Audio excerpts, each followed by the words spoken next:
इसके आंखों में देखो, आपको क्या दिखाई देता है? बुद्धि, शक्ति, शायद कुछ और, कुछ प्राचीन, कुछ दिव्य।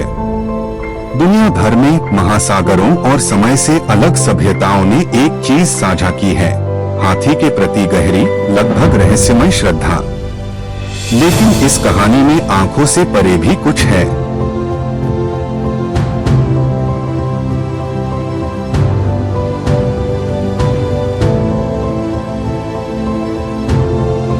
भारत में यह श्रद्धा गणेश में व्यक्त होती है, प्रिय हाथी शीर्ष वाले देवता के रूप में। लेकिन अगर मैं आपसे कहूं कि गणेश का प्रभाव, उनकी उपस्थिति भारत से कहीं आगे तक फैली हुई है, कि उनकी छवि और हाथी का प्रतीकवाद चुपचाप दुनिया भर की संस्कृतियों को जोड़ता है।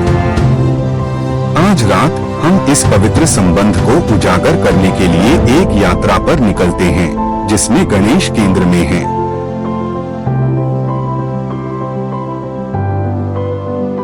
आइए गणेश से शुरू करते हैं।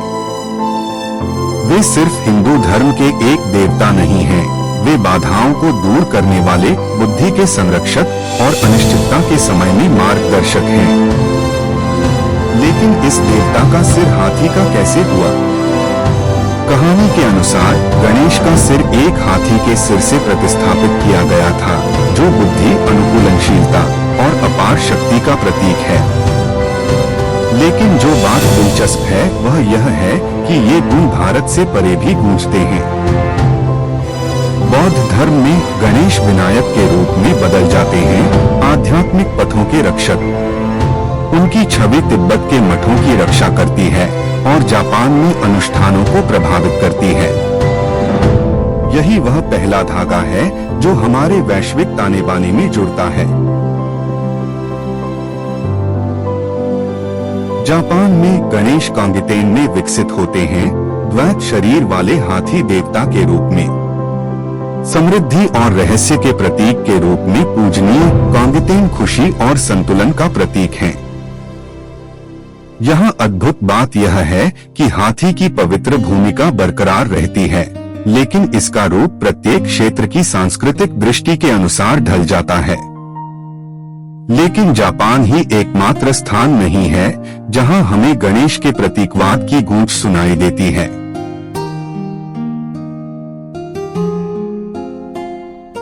दक्षिण पूर्व एशिया में हम ऐरावन से मिलते हैं, एक 3 सिर वाला हाथी जो स्वर्ग को अपनी पीठ पर ले जाता है। जबकि यह गणेश से सीधे तौर पर जुड़ा नहीं है, ऐरावन की भूमिका एक ब्रह्मांडीय प्राणी के रूप में काफी समान है। हाथी को ब्रह्मांडीय प्राणी के रूप में देखने की अवधारणा दक्षिण पूर्व एशिया तक ही सीमित नहीं है, यह अफ्रीका और मेसोअमेरिका तक फैली हुई है।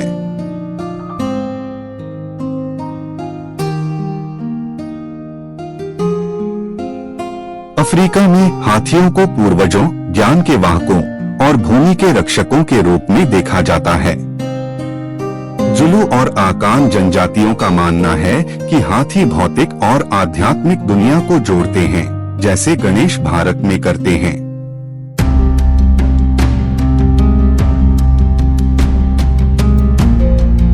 मेसोअमेरिका में हमें कुछ असाधारण मिलता है, नक्काशियां जिनकी विशेषताएं हाथियों से मिलती जुलती हैं।